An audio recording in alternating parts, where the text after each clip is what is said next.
the time. So coping versus thriving. When you're in coping, you don't have the mental bandwidth to think about the other person's experience. So when the other person's talking, either A, you're just waiting for your turn to talk, B, you're waiting just like how does this affect me? Like what is this, what's my outcome on this? Or you feel like they're testing you or whatever it is, right? So this is the first one my mother ever taught me. My mom didn't teach me a lot of heavy-duty social skills, but she taught me this, and it was actually like something I never forgot as a kid. So my mom came to me one day, and she's like, look, Owen, I got this shirt on sale. What do you think I paid?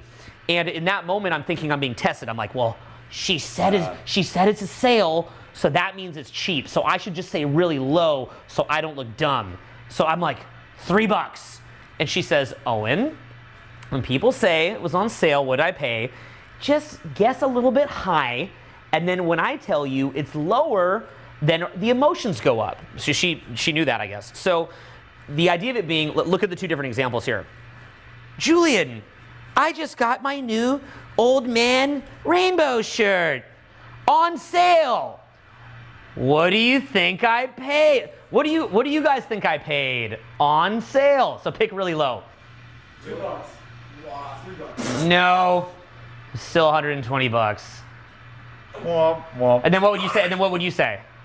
Oh. Still looks Wow. Still cool. That's really expensive for what it is. Yeah, that's expensive, right? That I just Yeah. I even feel bad now. Then you double down. Then Yeah. you're like, yeah. Well, no, that Well, that's what it people was would say. still a Yeah. good deal.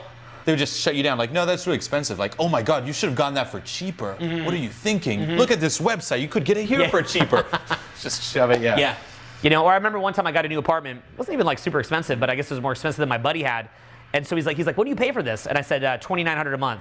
And he's like, dude, I would never pay $2,900 a month for this. Well, why does he say that? He's more in coping. Yeah. So he's making it about him. Like it's now, because what's happening is he's looking at it, and then he's saying, I'm feeling shitty that I can't afford $2,900 a month. And then I'm questioning myself, would I even need a place like this?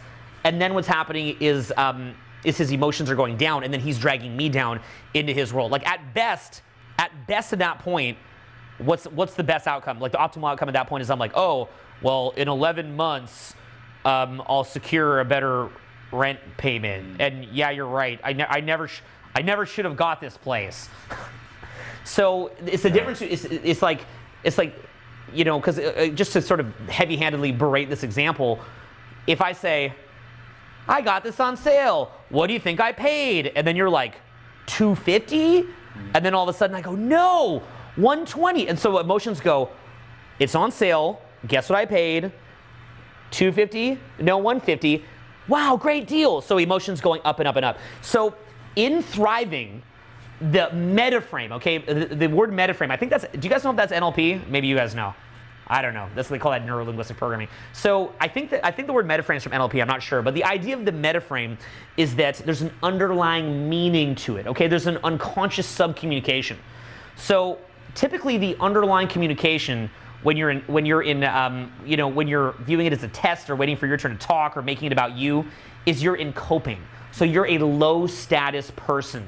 You're not, and therefore people get negative emotions from you on two levels. One is that you're saying all this shit, making it about you, which, you know, like dissing their price of their rent or whatever, so they're not liking what you're saying. But it's also hitting them on another level, which is that people want to be around other high status people. When you have high status, you walk down the street and people say, not to like be weird, come to my house and shoot in it.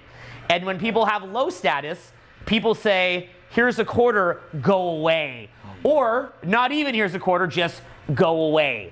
It's like they say that, you know, the hungry don't get fed. Meanwhile, if some, you know, if Leo DiCaprio walked into the restaurant that we were in today, he'd probably get a free meal for eating there, when ironically he doesn't need it. He'd have girls trying to fuck him when he already has too many girls trying to fuck him. Meanwhile, a guy who's broke either isn't let in the restaurant and no girls want to fuck him, even though he needs sex and he needs food very badly, right? So you want to be in that upward spiral where even things that you don't need, people are offering to you. So if there's an underlying meta frame of coping that's there, not only are you saying things that would be perceived to the other person as potentially negative or at least not very uplifting, but also they don't feel like they're around somebody of status, which then it kind of takes away that halo effect that somebody of status has. And so you're getting hit on multiple levels. And so, I mean, fundamentally, you've got to make a decision that you've got to work on yourself to where you're okay, both in terms of actually making your life okay on the outside, but also shifting your inner perspective to feel good